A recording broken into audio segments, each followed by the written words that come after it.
Bună dimineața și bun găsit la Mediu. Sunt Sabina Iosub și vă invit să rămâneți alături de mine în următoarea jumătate de oră, căci o să discutăm chestiuni legate de mediu. O să vedeți cam care este dezbaterea la nivel european și cam ce se poate întâmpla și în România în perioada următoare.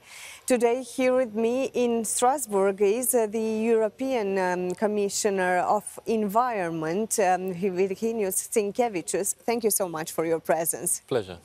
It is a long and huge debate regarding the environment in general. We've discussed together about the use of plastics, about the oceans, and about the situation of the whole world, actually, because we cannot discuss only about one country or one region when talking about the environment. Let's see what are the news regarding the use of plastics. So probably the biggest news happened on July 3rd, when the Single-Use Plastic Directive finally comes into place, and the countries, member states, has to transpose it fully in their law. So far we have 7 member states who already notified Commission that the directive is implemented. 20 others are still on their way. Some notified Commission that they will be late because they did not have enough time to prepare. Even so, I think from 2019 to 2021 was 2 years, but Commission was very carefully, of course, analyzing, speaking with member states, with the stakeholders, and we know that some of them, they really do have challenges, and we're ready to assist member states in transposing the directive. But what's important now that actually we say goodbye to single-use plastics since July 3rd. Of course, if member states imported or have, shops, coffee shops, whatever, have single-use plastic products still on stock, yes, which they purchased before the July 3rd, they have time to sell it off, but they cannot order the new one. So we are hoping that very soon we will get rid of 10 single-use plastic products, which are, a 50% of the pollution that comes, plastic pollution, to our seas. What are those plastics? Which are forks, yes, straws? Cutlery, straws. Then we're speaking about the polystyrene-made food containers.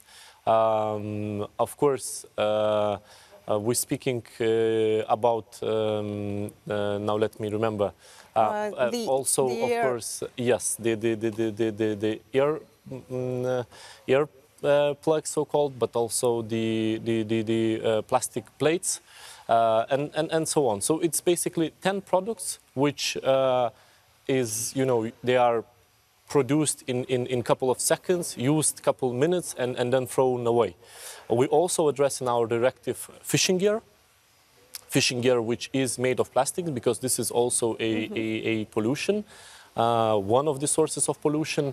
And from 2022, member states will be obliged to record data of all the fishing gear which consists of plastic imported and sold, but also collected from the sea. And this way we can be monitoring of, what's happening with the fishing gear, with the lost fishing gear, which is also an issue.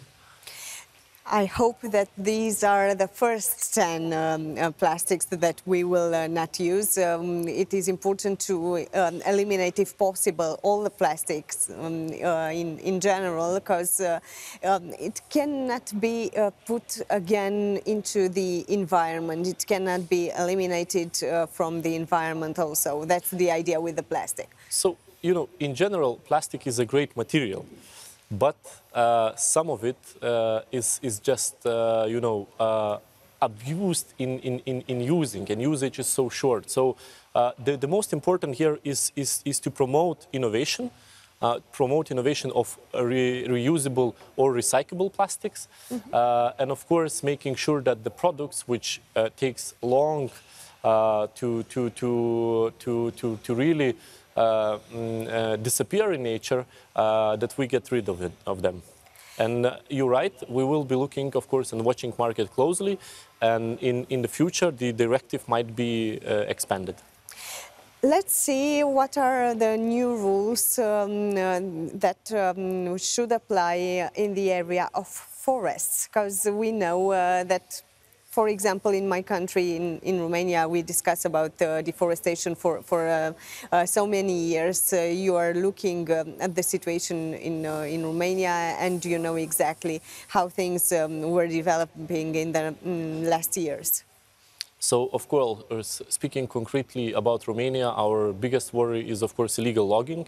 And even so the authorities are doing their job, we still see some shortcomings, especially from monitoring system, where the satellite images are still not there. But just recently our services had a meeting, and we agreed on the concrete points where Romania still needs to do certain improvement. Returning back to the EU level, then soon we will introduce a forest strategy, which main goal is to have clear goals of in what condition we want to have our forests. That we look not only at the quantity of trees, because many member states, they're very proud of that there is more and more trees planted, but not all planted trees can be called a forest. We will look at the whole forest ecosystem and biodiversity. And most importantly, we will look at certain practices which scientifically assessed and which we, of course, can only recommend member states to implement. And in forest management, we will also look and propose so that member states have a management plans to 2030 and to 2050. Those management plans, of course, including at the planting new trees, because it is very important to plant trees which would be resilient to future shocks, as climate change, for example. Trees which would have, the biggest capacity of absorbing CO2.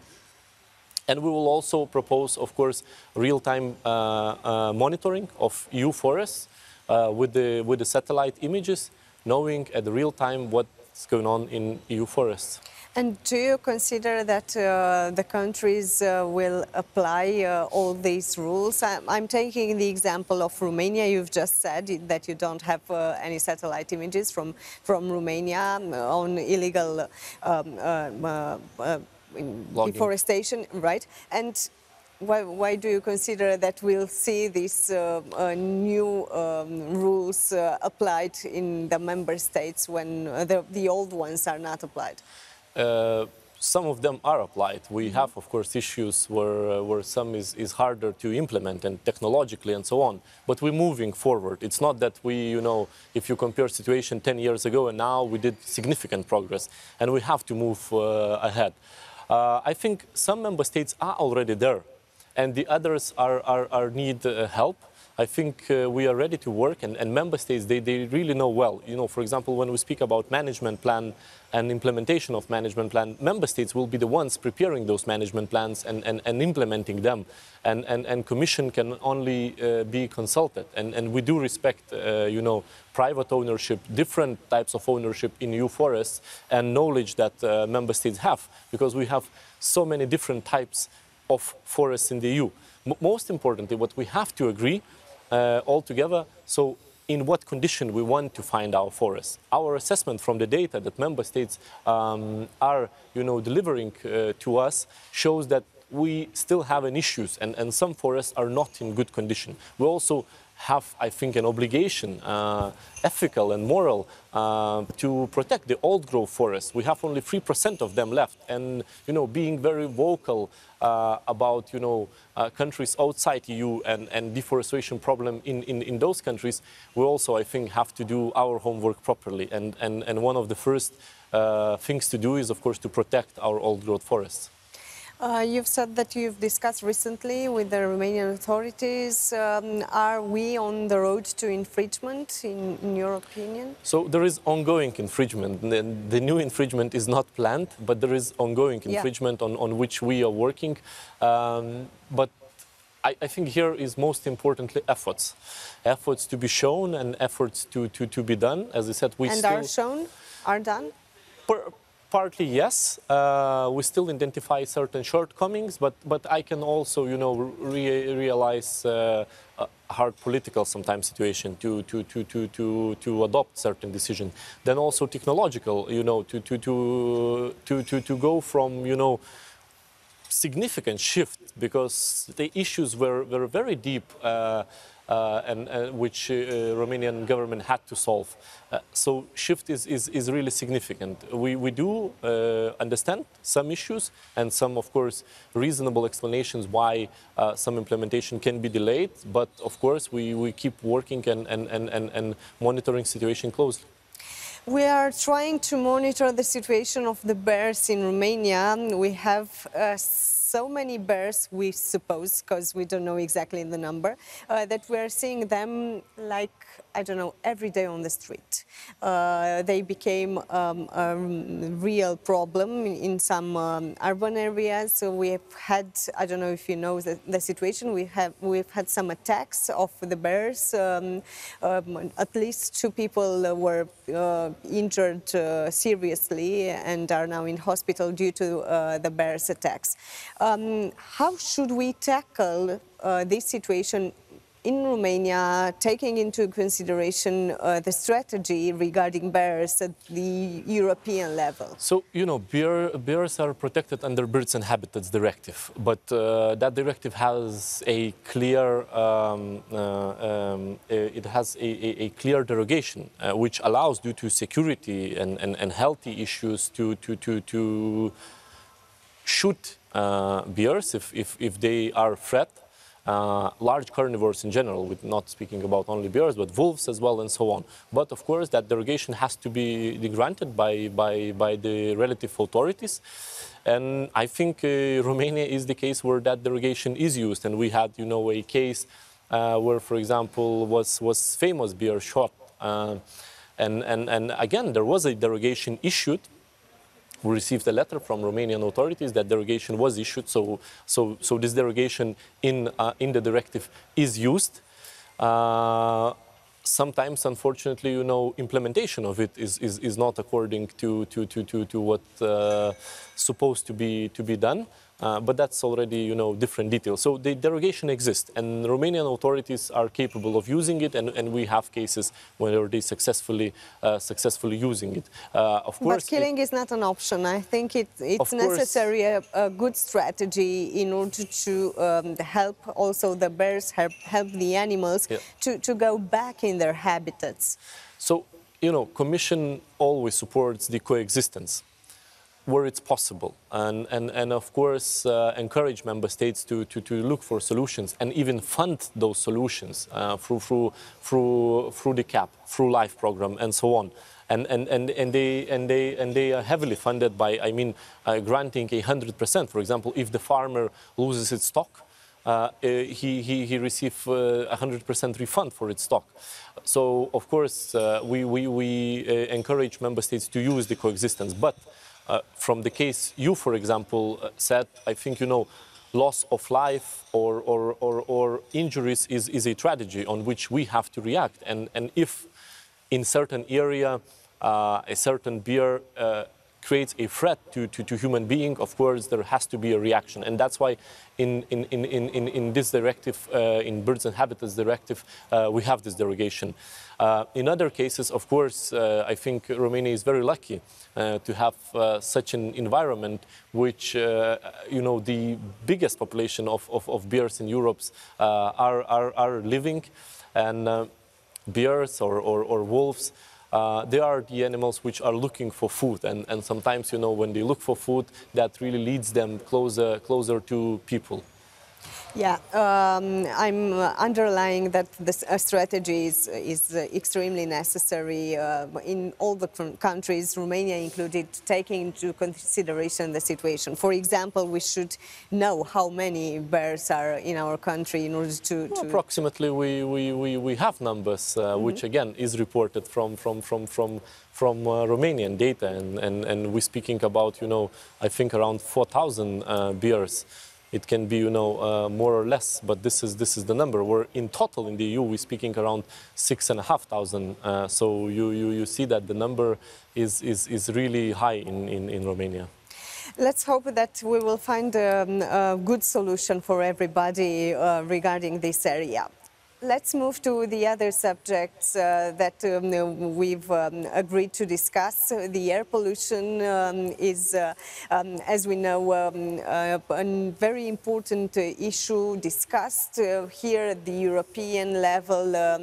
It is important to see what are the rules and what are the next steps to be done in order to reduce the pollution in general in the whole world. Because again, we cannot do some special rules for any country or for the European Union. When talking about the air, it's again the whole world implied in this.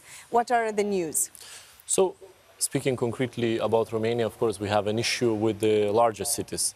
First of all, Bucharest, and here, Commission received a year ago a new plan for integrated air quality plan for Bucharest for 2022-2026 period, where of course will be closely monitored and new measures implemented by the authorities to decrease the pollution of air, improve air quality. We also have NO2 issues with 5 Romanian agglomerates, including again Bucharest, Cluj-Napoca, Timișoara, Brasov, and I think Iași. So this is where we also have to closely monitor. Commission is working with the local authorities. So all of them, they already have prepared plans according to Commission guidelines, and the situation should be improving if the measures are implemented. But we can say the first preliminary findings will be available at 2022 if any of the progress is done. I think here it's very important to take into account that during COVID-19 we speak a lot about health. And air quality is something that really causes health issues. They might be not so obvious, they might be, a side to some major health issues, but they are there, it's scientifically proved, and we still have a large number of premature deaths here in the EU. And of course, that should be a top of the agenda of policymakers, because if people are healthy, that also decreases the pressure on your health budget, social budget. Of course, people are more effective at their work. They don't need to skip days. They have the sick leave and so on. So there is a way wider picture, which sometimes I think missed. And then the main focus is on air pollution, and then looking for a certain solution concerning air pollution, not thinking about, the impacts of air pollution it has. One country might get to the moment when paying for not complying with the European rules, and of course I'm thinking about my country when discussing about the air pollution, when discussing about the forest situation and so on and so forth.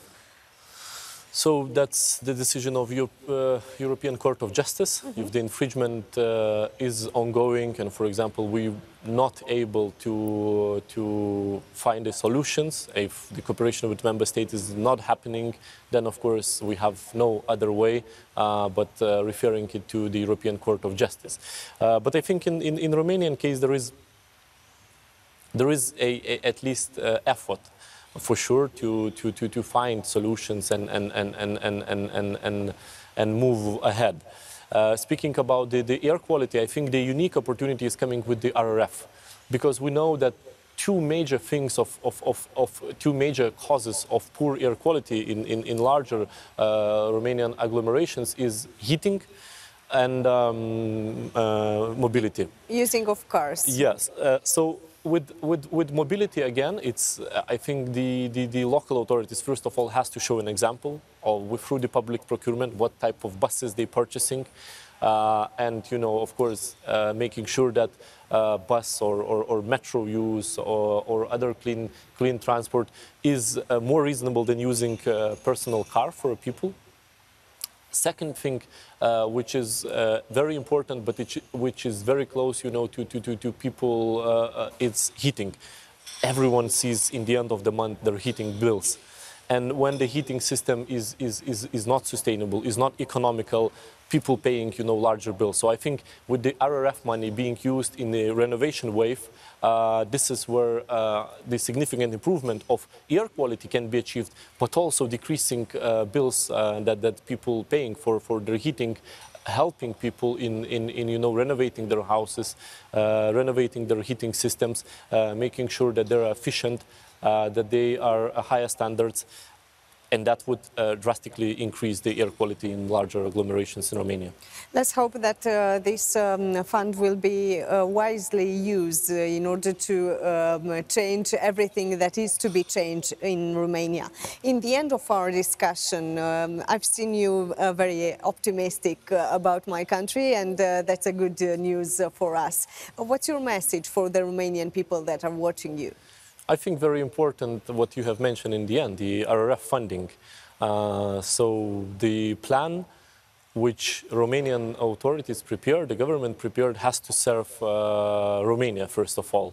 And yes, Commission had a framework of how much of it percentage-wise has to be used for a Green Deal or for digital transition. But most important, this plan and this investment can be used only once.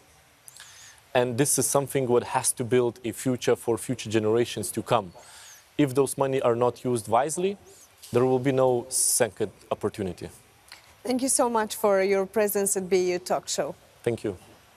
Vouă celor de acasă vă spun să rămâneți pe Antena 3. Nu uitați că ne revedem și sâmbătă viitoare la 9:30. Cu bine și sănătoși să fim!